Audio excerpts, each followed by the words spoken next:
Hey, that's JB, Brick Fanatic here. Today we're going to be taking a look at set 21044 with 649 pieces. This is the Paris, France Architecture Skyline set.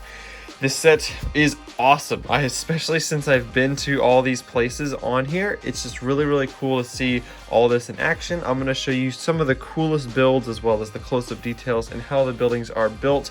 I'm not going to go into too much history about these because if you wanted to know the history, you probably would have clicked on a history video instead of this. This is the box. You open it up, you have instructions and bags on the inside. There might have been an advertisement as well, but this is the Architecture Skyline set. Let's take a closer look. We have the Arc de Triomphe. We have the Champ Anglais. We have the Tour Montparnasse, I think. The Eiffel Tower, or the Louvre, as we Americans say it. And sorry, I'm not very good at pronouncing any of this stuff, and it's late and I'm tired. So sorry about that to all the French-speaking individuals out there. I apologize, but let's take a closer look at just the builds themselves. These are very nice. Now, it's really interesting that they keep putting that flame in the middle. It's not actually in the middle of it. It's kind of off to the side in the front. I have been here and it's very cool. I actually lost a minifigure hairpiece. I was taking some photos off like this corner here. I think there's a minifigure hairpiece still there. So if you are in France and you have the opportunity to climb over the side and then jump down, you could find a minifigure hairpiece. Now the build is pretty cool. It's just the two same arches. Now it is a square, however, and that's not very accurate to the actual thing, but it's totally fine, totally forgivable. I like the shape of the top. It just looks very nice. Now this street here, they used cool trees and these 1x1 pieces that almost look like eyes that have just a black print on them to represent windows. That looks very nice. It would be really cool to make an entire micro city with just this scale. Next up, we do have the large tower here. I think this is some sort of, I don't know, just building. It's a building. Now the build for this is actually kind of cool. If you take it off, you can see it's got some bars down there and then some clips, and it fits together pretty nicely using just a standard snot technique. And it's really cool just how it all just snaps right together, and it's very sturdy. It won't fall over.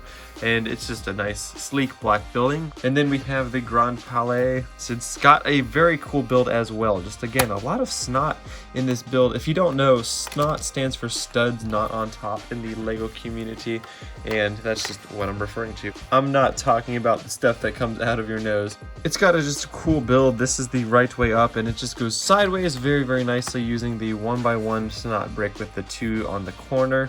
And then this just attaches in there, and then the arches are all simulated with the telescope parts, and it just looks super cool. I love the whole look of this thing. Moving on, we do have the Eiffel Tower, and this is the part that everybody knows. And it's a very cool build. First of all, it's set to offset 45 degrees. As you can see, it's not like it's 45 degrees. It's just shifted. And that's super awesome the way that they were able to put this together. It just, the Lego math within the Lego system just lined up perfectly, I guess, and the designers did a great job with that. Now, these pieces are actually windscreens that they printed on, and this was just such a cool thing to have this fit perfectly and have these not touch it. It just lines up so well, and it looks so good. It looks right. Now, it does stick out the back there, and it's actually really cool that it was able to give the entire 3D, like the full, all the way around. They didn't cheat with this at all. It's not a half, it's a full Eiffel Tower. And comparing it to the other Eiffel Tower set, you can see it's a very similar construction, just shortened down. I think this one has a little bit more detail in it even than this one. If they redid something in this scale but used the same techniques, maybe with this sort of idea with this, that would be really cool. And as you get toward the top, it just tapers off and has a little thing, and then you got the flag on top. Now, looking at the Louvre, you can see there's just, again, some snot pieces that uses the trans black 1x2 plates, and then you have the newer, I guess it's not new anymore. It's new, it's a very uncommon piece, I guess, nowadays. This is the small pyramid piece that was introduced with Nexo Knights, and they used it in clear here to good effect to make it the pyramid in the middle. This is actually the entrance. You kind of go underneath and then you can explore the museum itself. The line is super long, so when I went, I did not have the opportunity to go inside, but I did bike around the outside and look all over it, and it was very, very nice. All in all, I do really like this Paris Skyline set. If you have been to Paris, or if you love Paris just as a place, or you're an architecture fan, I highly recommend picking this set up. I buy architecture sets for places that I have been, and I have been to Paris, therefore I bought the Paris Skyline. It's a really neat build, some awesome techniques, and it's sturdy too. Like, this isn't gonna fall apart, I don't think. I'm whipping this around and it did not fall apart whatsoever. It's just a really neat build. I love having this on display. It looks very clean. Even if it's the only thing on the shelf, it just looks very, very nice.